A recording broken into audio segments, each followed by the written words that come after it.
Hi there, my name is Ewan Nicholson. Welcome to my YouTube channel, Remembering Love. If you're new to this channel, it's a channel where we explore the theme of healing childhood trauma. I offer insights, advice, support in that area, as well as other subjects like life, love, and all the bits and pieces in between. And the subject for today's video is we're going to look at the thought that compares our pain to other people's pain and why that essentially is problematic and unhelpful, and why we do that and what we can do to kind of counter that. And the kind of thought that I'm talking about is this thought that they had it really bad, so I mustn't have had it so bad, that person's pain is really extensive, and compared to me, I've not experienced anything like that, so who am I to complain? Who am I to moan and whinge about my trauma when this person or that person had it so much worse? And I can tell you my own journey. I started off really with that kind of thought, that I looked at other people, I looked at other people that have had really, really traumatic childhoods, like the worst, and think, well, who am I to complain? I mean, okay, I had it bad, sort of, but not that bad.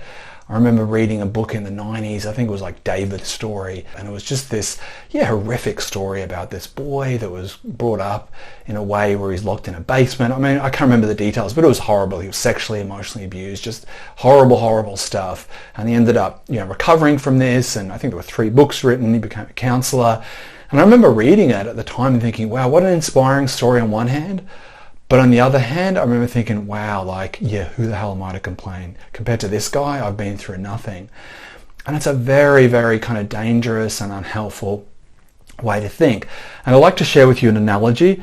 Excuse me if it feels a little bit gruesome, but I think it illustrates the point, a little story. So imagine there's a guy called Joe. He's walking along the street one day, and suddenly a van pulls over, and these people in balaclavas grab him, abduct him, throw him in the van. They drive into an abandoned building, and for no rhyme or reason, they put his hand on a chopping block, and they slowly and painfully saw off his finger. So there he is. He's missing now a finger. They throw him back in the van. They just dump him on the street, and wow, he's been severely traumatized. He's missing now his finger. He doesn't know why. It was very, very painful. Wow, what a terrible thing and traumatic thing to happen to Joe. So he gets his fingers bandaged up. He's suffering some kind of PTSD as a result of this, understandably so. And eventually he seeks therapy. So he goes to a therapist called Pete, let's say, Pete the therapist. He walks in, he tells his story, and at the end, Pete kind of shakes his head and says, look, I get it, that's not so good. But you know what, it's funny, that same thing happened to me. These same people abducted me on the street, but unlike you, they cut off all my fingers and just left me with my thumbs. I had 8 fingers cut off painfully and slowly. So, your story, it's bad, but compared to me, it's kind of nothing. So off you go, Joe. So Joe goes, and he feels, pretty much like, who am I to complain? Given what Pete happened, 8 fingers, who am I to complain? So Pete also is on his way to the therapist the same day. Let's call him Therapist Michael. He turns up to Therapist Michael. I think you know where the story's going. He explains his story. Look, my 8 fingers got sawn off. It's so terrible. And Michael, puts up his feet. He says, well, they cut off all my fingers and my toes. Who are you to complain? And on it goes. I guess eventually you get to this, armless and legless therapist. So, and this is what we do.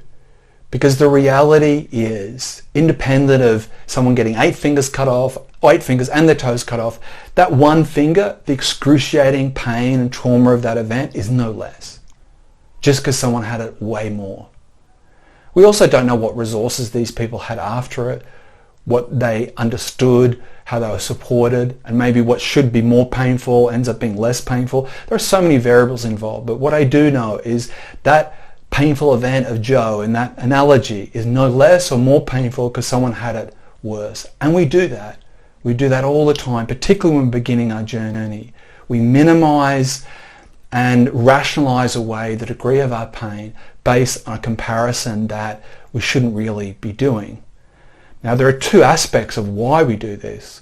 One, I think if you look at it, often it's the voice of our own abusers, because in order for our abusers to avoid the shame and guilt of what they're doing to us. There is a weird, twisted way of inverting it back onto us, that really we should be grateful, really they're trying to help us, really they're the best people in the world. This kind of narcissism that often comes from abusers. So we can internalize that as a way to minimize what's really going on. We even feel guilty at times. For even feeling like talking about my pain, I felt guilty. I felt a disloyalty to begin with, almost like, oh, I'm breaking this kind of pact, I'm being disloyal.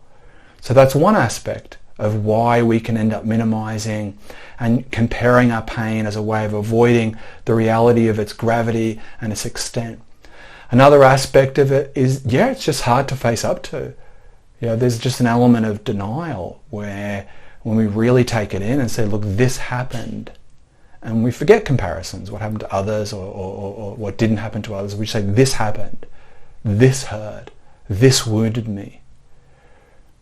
And by minimizing it, we're in this form of like avoidance. It's almost, well, it wasn't so bad and others had it worse. And it's a way of deflecting the degree and severity of our own pain. And this is part of what we have to come to grips with, is that when we let go of comparisons, when we let go of the avoidance and denial, and we just are present with what's there, it's difficult. It can be really difficult. And despite the fact of what we're told, that we're living in this victim culture and there's an epidemic of snowflakes, when it comes to talking and sharing about sexual abuse, physical abuse, emotional abuse, it's actually quite the opposite. Most of us are walking around just keeping it secret. The fact that in the ACE study, which I'm going to do a video about, this longitude study of abuse, that 20% of people have suffered some kind of sexual abuse growing up.